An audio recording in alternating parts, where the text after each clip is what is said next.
We got Chris Barnett from HoopSpaces here. Chris, if you don't mind, let me do a quick introduction, just so the folks know exactly who I'm talking to. I'm pulling up your little bio right here. Chris is the creator and host of HoopSpaces. He is a veteran of the Army, I want to say. Correct me if I'm wrong, Chris. He was an Army brat growing. I am correct. Thank you, Chris. He was an Army brat growing up and moved around a lot. He also lived in the DMV at one point, which is where I'm from, Maryland. He has taken his platform from Clubhouse to Twitter Spaces and continue to blow up and create space for people to talk basketball. And he brings the soul of the game to his commentary, and he really knows his NBA. This is my producer, Morgan, handed over to me. Chris, is all that accurate information? I'll give it a 92. I'm gonna give it a 92. That's an A, so it's good work. It's good work. How do we get to 100? Look, I don't. I'm a very self-deprecating person. I gotta be careful sometimes. I would just say there are varied viewpoints in the NBA. It's not necessarily that I do or don't know the NBA. I'm more well versed in conversation. Like, I'm a conversationalist. I know a lot about the NBA, but like, I would be remiss to tell you if I was that dude. Like, there are plenty of players who have forgotten way more about basketball than I will ever know. So like, I just try to humble myself. That's how I keep it. But no, she did good. She's awesome, by the way. I finally met her today. She's fantastic. Everybody loves Morgan. It's not like no Hollywood shit. Like, everybody loves Morgan. Well, the last thing that I said in that bio was he brings the soul of the game to his commentary. Are those your words, Chris? No. Those are her words. They are very good. Very well written. I like that. I think that feels right based on what I've heard of you, what I've seen in how you cover the game, and then our conversation that we had on your platform a couple weeks ago. What is the soul of basketball? The soul of the game, that I feel it when I read the words, but what is the soul of the game? That's a great question, because to me, the soul of the game is based off of math and science and art, right? That is the actual soul of the game. You can take out every single player you ever have watched in the NBA, in the WNBA, in college basketball, and you can go to a gym and watch 11-year-olds play and still be entertained. So like, the soul of the game is actually just the game itself, right? And what we do is we really try to honor the players who play the game and leave it at that. We try very hard not to be like, ESPN. Yeah, I mean, because that's not the soul of the game, y'all. That's just entertainment. Honor the players. Okay, that is a profound turn of phrase, because as I'm thinking, even as I just peeked into the chat just now, most of my I would say most of my friends, my closest friends, I have a basketball background with them. I saw my guy AJ Alex Smith is in the chat today. He is from Houston, Texas. I think specifically Mo City. And the funny thing is, when I see Alex, when I see his name in the chat, when I see him on Instagram or something, like, you know how you get the essence of a person when you see them, you like, it flashes in your head.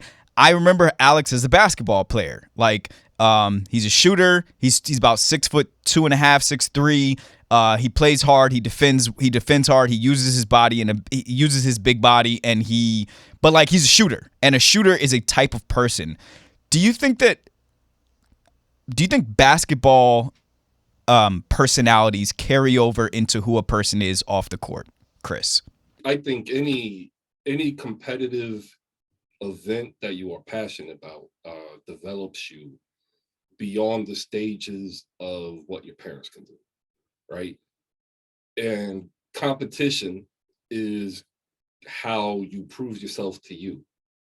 And you take how you proved yourself to you and you build what your residual self-image is going to be. So yeah, like you can, if you are a hooper, you're likely going to like hooper things because that's who you defined yourself as. So you could take this out of basketball and you can put music in it.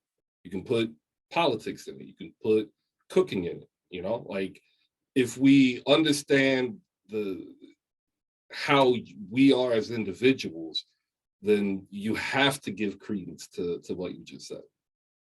Like it's just the fundamental truth of who you are. This is an abrupt subject change to the NBA playoff content right now, Chris. I'm working on my segues. Over the last 3 days, Chris, I have watched most of the outcomes in the NBA playoffs go in direct conflict with what I want to happen. I've watched all the shit that I didn't want to happen. The Sixers evened up their series. The Lakers took a 3-1 lead on the Warriors. The Suns evened up their series after being down 2-0. The Knicks look like they're on their way out the door in pathetic fashion. Everything that I don't want to happen is happening in the playoffs. And I have spoken on all of those outcomes going the other way. So I've been wrong, or at least I'm trending to be wrong on a bunch of stuff. My question for you is, what is something you have been profoundly wrong about in these playoffs? Oh,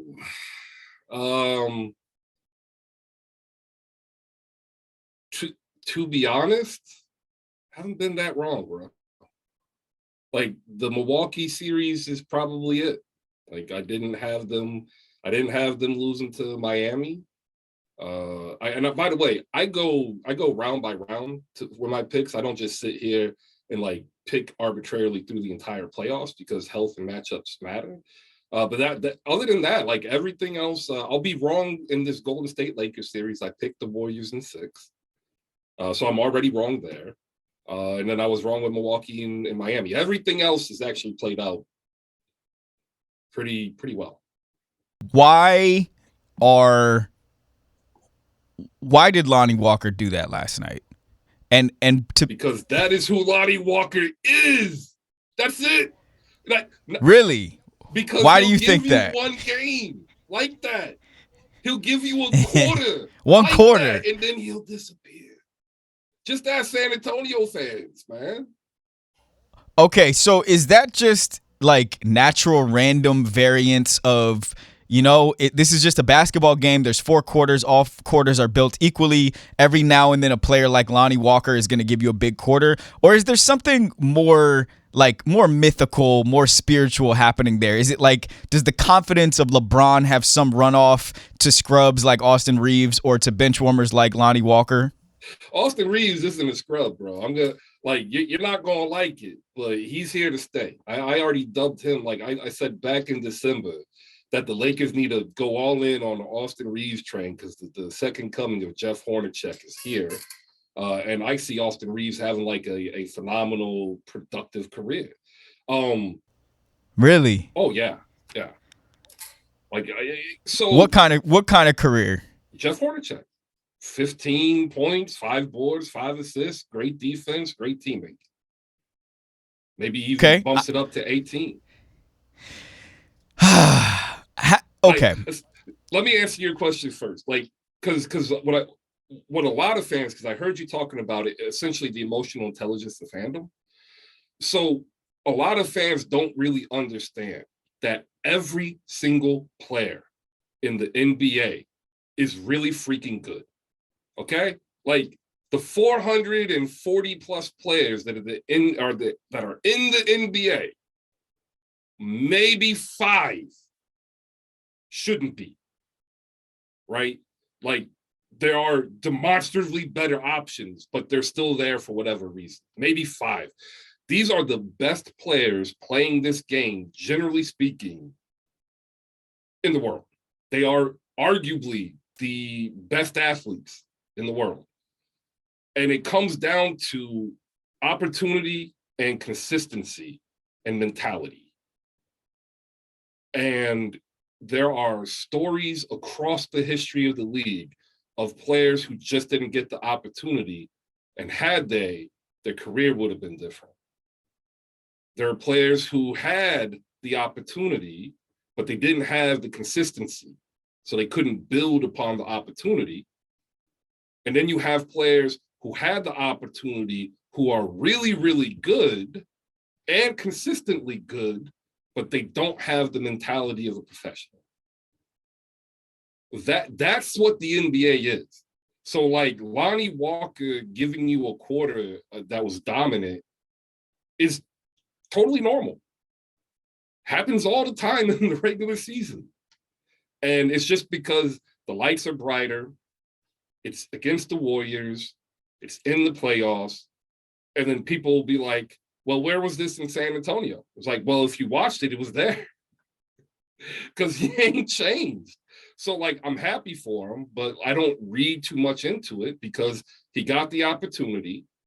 He consistently hit shots, and he carried the mentality that the Lakers needed him to do. But if you look in the totality of his career in the Lakers, it hasn't been that way. It's only been recently. So, okay, I want to stay there, but I want to try to weave in one more nugget of voodoo into the theory that you just espoused. So I'm putting a tab on what you just said. Is there anything? Lonnie Walker is a clutch client. Anthony Davis is a clutch client. LeBron James is a clutch client, so to speak. And there's one more clutch guy on the Lakers. I'm forgetting who it is. And then Draymond Green is a clutch client. Now, tell me if my eyes are trying to tell a story here, but I see a more passive, a more deferential, a less vocal, a less violent, and I mean that in the most complimentary way. I see a less violent version of Draymond Green in this series than I have seen in probably any playoff series that I've ever watched. I see clips of Draymond Green talking about LeBron. I see Draymond Green helping Anthony Davis off the court when he falls on the ground. I just see Draymond acting like he's playing against like he's on the JV team playing against the varsity guys at his same high school right now. What's going on with that? Are my eyes lying to me, or do you see what I see? He's a client, he's a friend, and he's a fan. I happen to think he wants to go back to Golden State. I think he would play with LeBron, obviously, but I think his main goal is to stay in Golden State. When you look at the game, I think what you're seeing is the inability for Draymond to really match up against anybody and really be effective. And when you do that to him, he kind of checks out. So like the moment the Lakers took Vanderbilt off the floor, there was nowhere they could hide Draymond. Like Draymond's not going to be able to guard LeBron. Draymond is not going to be able to guard Anthony Davis for 40 plus minutes. You're not going to put Draymond on a guard for 30, 40 minutes either, because eventually they're just going to rub him off and they're going to run by him. So what we're seeing more so is the Lakers effectively neutralizing Draymond Green by roster construction. And like, I think what we're not doing, and I don't like doing this, is giving Rob Pelinka credit. Like, basketball is more nuanced than a lot of people will give credit to. So what you're seeing is the sensationalism, and it's supposed to catch your eyes. And if something happens, everybody will jump on it. But what I'm seeing is in 37 minutes last night, who the hell is Draymond supposed to guard? He can't guard Anthony Davis. But in moments where Draymond Green can't guard someone because of physical assets, physical ability, whatever, I've known Draymond Green to be someone who tries to find an advantage a different way, by saying something, by behaving, by antics, by scratching and clawing and jersey pulling and tripping and kicking in the nuts, whatever he's got to do. And I just don't see any of that. So why is that part neutralized? I think you do see it. He's done that to Anthony Davis before. I just don't think there's been really a time to do it in the series. And then also, like, he's definitely not doing it to LeBron, right? Like, because that's kind of like the unwritten rule in baseball. Like, you're not going to throw at the head of my number one dude, and we won't throw at the head of yours, right? Like, you don't think the Lakers can't run somebody and bump Steph every 2 seconds? So if you don't do that, you take away some of the gumption that Dre would use to motivate himself up. And like, also, his game has actually been effective outside of what he's known for. Like, he had a fantastic rebounding game, and he's still the half court general. So it's one of those things where it's more an unwritten rule where he's just not gonna do it to LeBron, but he'll do it to AD. Like, he's done it before. I respect some of the unwritten rules of the game. The part that I take issue with, if that is indeed what's up with Draymond, is he has intentionally branded himself as someone who does not follow the rules, the normal rules. And two, I don't like the guy who gets on a mic. I shouldn't say I don't like the guy. Because I have been a Draymond Green fan since the beginning. It's getting harder and harder. You don't like the shtick, right? Is what you're saying? Is he comes after the game and he just. I don't even mind that. What I do mind is, let's say, bullying Harrison Barnes on a microphone. And then towing the line with LeBron. I don't like the bullying down shit. I don't like towing the line. I don't like everybody I liked, like, granted it didn't work, but I like Dylan Brooks saying, like, I point my arrow at the biggest guy in sports. Like, that's who I'm talking my shit to. I'm not talking to Austin Reeves about this shit. Like, I don't like how we toe the line with power. And in fact, I love Jokic nudging the owner back into his seat, because get your ass off the court. I don't care if you own the team. I don't care if you're a billionaire. Like, I like that stuff, man. That's why I take issue with what Draymond does with LeBron. Well, okay. So let's play an abbreviated game of 20 questions. Mm-hmm. Was the bullying of Harrison Barnes before or after the Domantas Sabonis stop? After. So he gets the Domantas Sabonis stomp, he gets the flagrant, he gets the suspension, and he comes back and he jaws off at Harrison Barnes. What do you think the coaching staff told him? What do you think the players told him? Yeah, what do you think the players in the locker room told him? I don't think they told him shit. I don't think they told him nothing, because I think some of them are spooked by him. Nah. Like, well, I mean, like, a lower player isn't going to come up. Like, Dante DiVincenzo isn't going to go to Draymond Green and be like, dog, you need to chill. But let Andre Iguodala, like, if you're going to tell me he didn't get in Draymond's ear, Steph Curry, who literally is the reason Draymond Green is $100 million man. You don't think they get in the ear? Like, Kerr can't stand him probably. And even he's getting in his ear. And I think what you see is the overcorrection from Draymond, where he's gone a little too far in the passivity. And he'll probably turn it and ratchet it up for Game 5. Okay. Fair enough. I'm gonna change the channel, because this came up.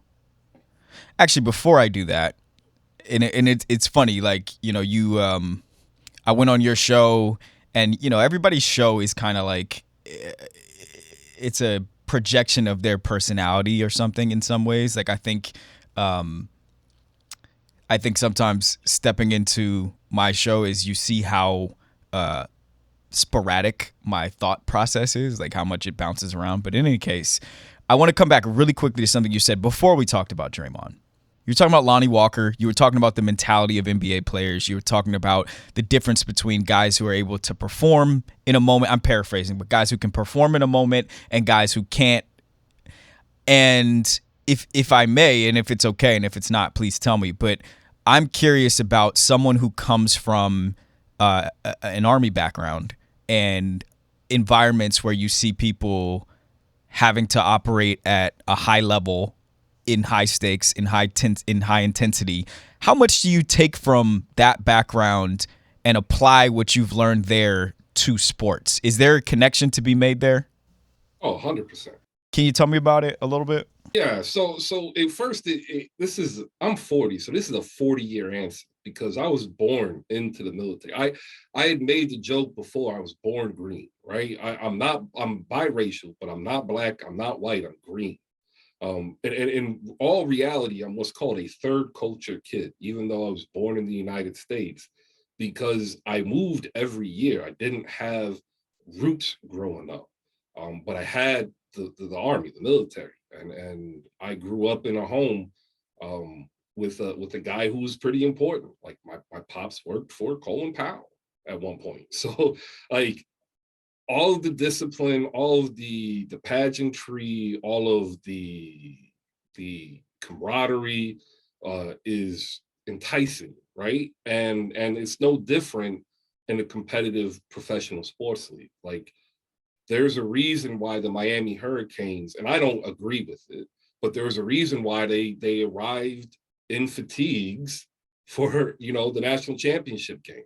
There's a reason why these teams hire former Navy SEALs, or they even actually train with the Navy SEALs or with the Marine Deltas or Army Rangers, Marine Berets, because our world, that's all we train for. Like they're paper pushers and people who'll never do it. But in the world that I was in as an active duty member, that's the world I lived in. We trained so that we could be ready and prepared for these moments. And like it's a different level of understanding you as a person, the other individual people in your team and your unit, and the mission. And my whole life was subject to that. So everything I view is through that prism. How can I help you? How can I help you? How can I help you? Because helping you, and you helps us. And that's how I view sports.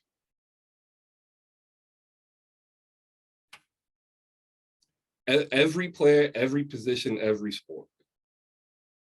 All of these players put in hours of grueling mental and physical training to play a game.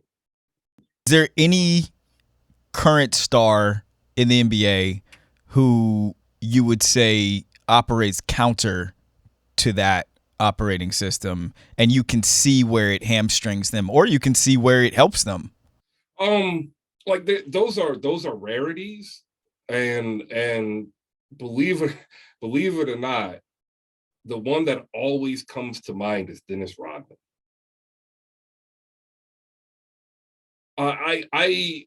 Draymond Green fits into this answer as well.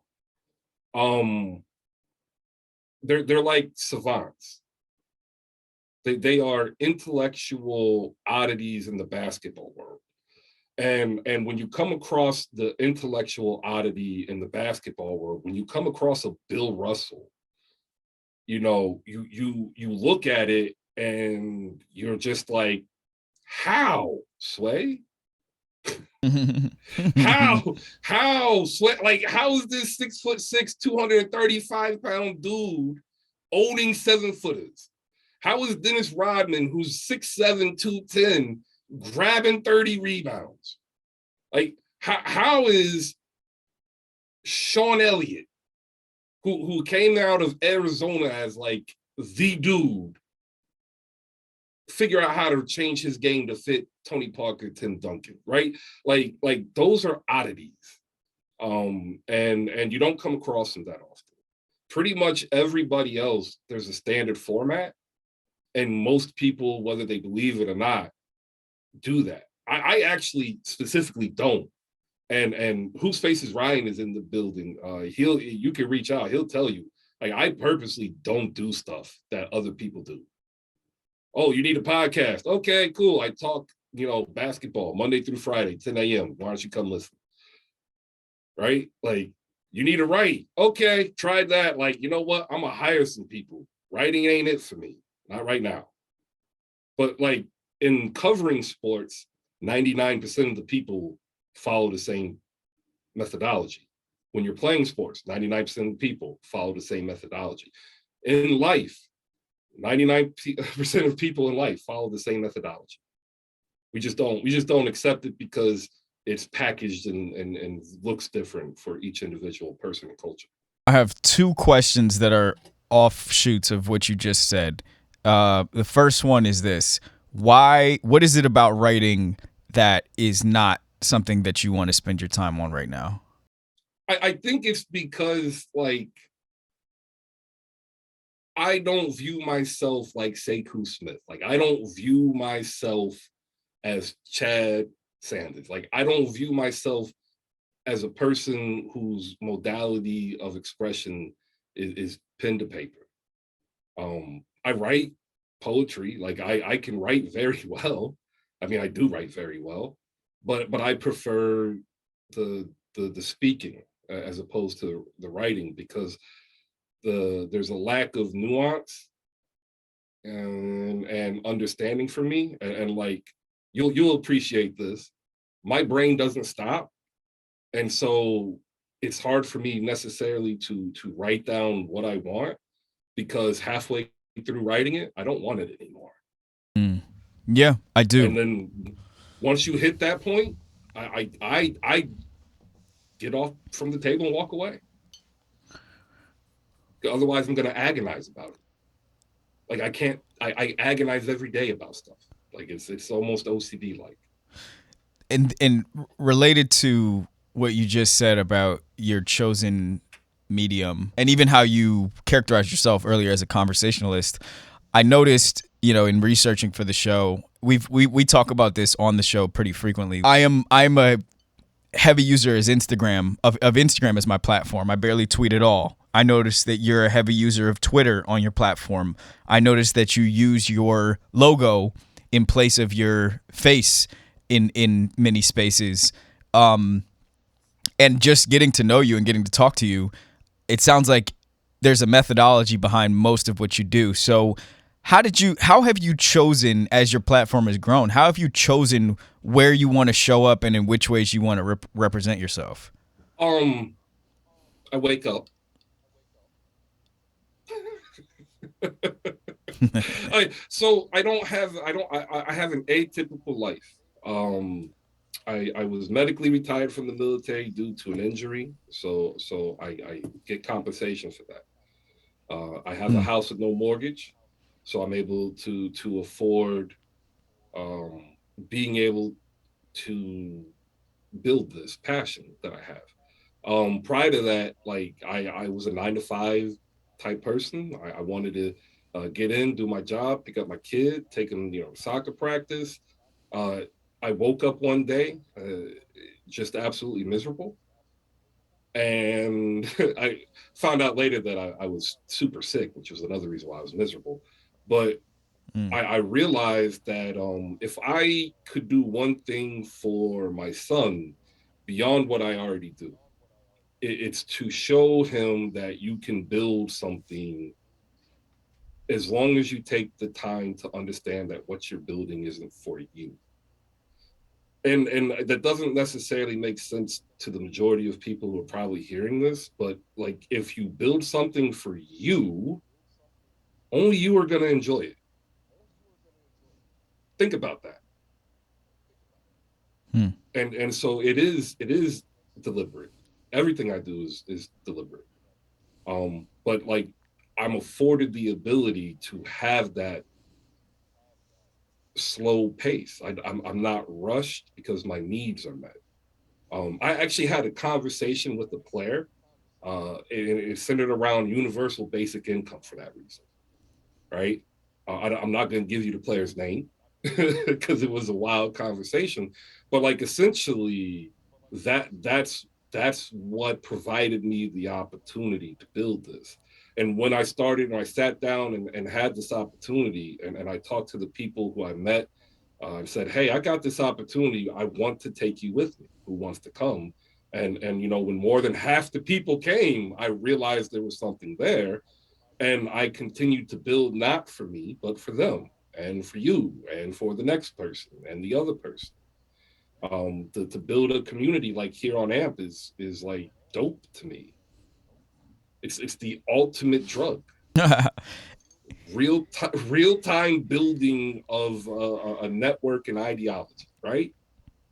I How could you not wake up and want to do that? No, I do agree with you, and Melissa Ingram is on here, and I'm sure she loves that little snippet that you just provided there. Building on AMP is like a drug, but I feel you. I every time I sit down in this seat to do this show, every time I wake up on Tuesdays and Thursdays, honestly, I'm like, this is this is the coolest part of my job, and there's really no like no lights. I mean, there are lights and cameras, but there's no like, it's not like Hollywood glitz and glamour. There's no headlines about it. There's no photo, there's no like headshots of me in a fancy PR report. Like it's literally just building from the ground up, and it's like you said, it's creating a community. I have a text group with some of my friends now that come to the show, and we talk about the shit that we talk about on the show, and it's like, it really is fun. And this is not a plug. Like, I'm not being paid for this, and I know you're not, and I don't think you're being paid for what you just said,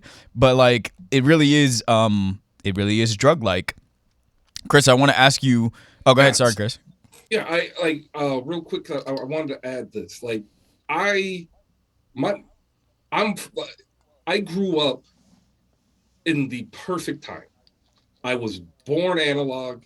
I was raised digital, and when I was sitting down and reviewing AMP, my entire experience of what I built to that point mimicked the entire life cycle of Yahoo chat rooms, AOL chat rooms. Remember that in the dial-up Yep. days? and and so if you're listening, I want you to really understand what I'm saying. You rarely have a chance to build something from scratch with a winning teammate.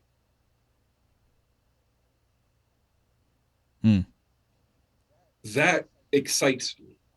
I wake up and say, how can I win today? Because Amazon is that dude or that woman. And like there's a dude in the chat, Bougie Mister. Uh-huh. I'm a polymath. There is no modality of learning that I can't do. There's no modality I can't convey meaning. I can teach you in any methodology you need. And AMP fits that for me. It's portable, and the environment isn't contentious or necessarily high school. Right. And I appreciate that. But that's another plug they ain't paying us for. So let's get back to basketball. Not yet. that's called a that's a spec plug. That's like, you do the plug first, you get paid later. So no, I mean, we don't even have to get back to, we've done plenty of basketball. But this is related to basketball. So I saw a clip I saw it during the game. I saw PJ Tucker in the fourth quarter. Joel Embiid is gassed. He's not playing well. Al Horford is locking his shit up. PJ Tucker stomps over to him, gets in his ear, and what we learn later, he's saying is like, dog, he can't guard you. Like, nobody can guard you one-on-one. Get active now. Like, you have to make something happen right now. We're going to lose this game. And I'm wondering for you, is there anybody in your life who can do that PJ Tucker thing? Who can say, Chris, like, I don't know, ... Chris, bro, you have to do X, Y, and Z. Does that dynamic exist in your real life in any way? Nope. I actually need it. I really do. Oh, absolutely. I haven't had that, I would say, since I left the culinary world. I worked for James Eptakin. He was a Food Network chef. He's running 3 or 4 Hiltons out in the Pacific. Like, I think he's got 2 in Hawaii, 1 in Australia and one in New Zealand. It was on Food Network. I did food competitions, catering. The biggest event I did was at the owners of the Jelly Belly. I think it was the California Republican Convention. Bobby Jindal was the speaker, the keynote speaker. And for all you, I'm not a Republican, but like they pay money. I cook food. Money was good. Like sometimes it's really that simple. Even Republicans buy sliders. Kraft mac and cheese too, just like we did. They just didn't have to buy the 10 for 10. You know what I'm saying? Like, and that was probably the last time because he took me under his wing. He was a vet too, and taught me, about the business and stuff like that. Like I've had convos with some people like Josiah, but like nobody's, said, hey man, here's this. Maybe you should do this beyond the stuff that everybody already does. And so when I looked at it, it's like I'm just gonna be different to be different. And I went at it as let me try to make everybody else the best possible version of themselves. And then the Really? shit for me will come eventually. And that was the plan going in. I don't think I've been as successful as I would want in terms of financial success. But when you look at the journey, like there ain't nobody telling me I'm losing. and like that's what I made it about. And then when I started doing that, I found out that I was that person for people. And like so no, yeah, I haven't had it. I could use it. Like I don't know contracts, dude. Like I'm here. I'm here because I talk and I talk well. And but never in a million years would did I ever think that I'd be in a position to have to sit down and talk about an entertainment contract. So like I need it, right? And like I mean, yeah, I mean, and I'll say to you here on the mic what I yes, would say if they we were do. just And talking you in know a what? in a They eat bar. Like, I'm here for whatever. So I don't know if that is something you would be open to, but just like I'm open to talking through all this stuff because there's a master plan. I'm sure for both of us that is, big and huge, and I would love to trade on the information.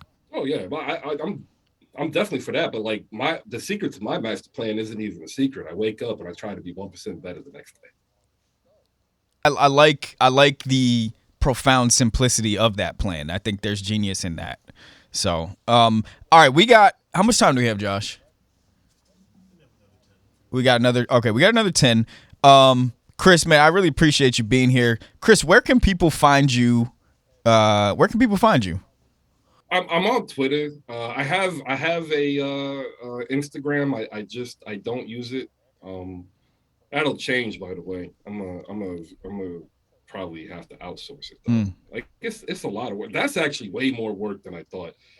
This social thing. But if you want to find me, you can find me on Twitter at HoopSpaces, and then you can find me here Monday through Friday, 10 a.m. Although next week, because we're losing teams, I'm going to be opening up at 10:30 as opposed to 10. Um, we'll be doing NBA and WNBA coverage throughout the summer as well. So yeah, if you're here at HoopSpaces, shoot a follow, Twitter and AMP. Let's get it. If you're on Blue Sky, Right. I'm there too. I got on there last week. Whole bunch of techies.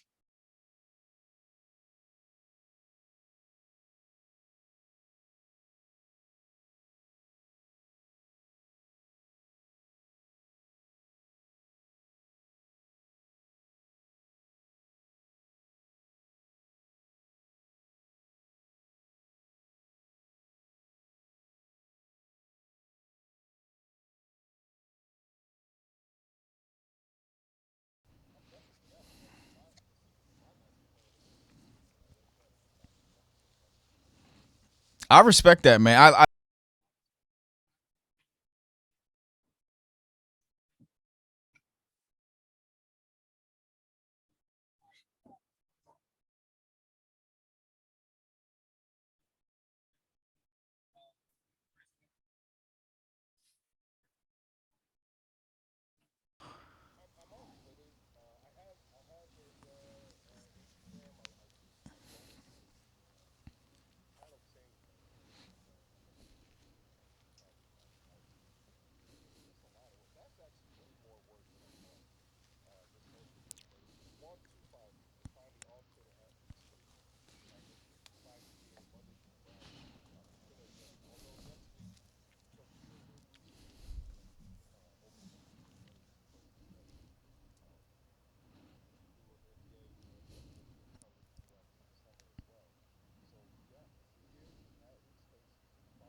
There you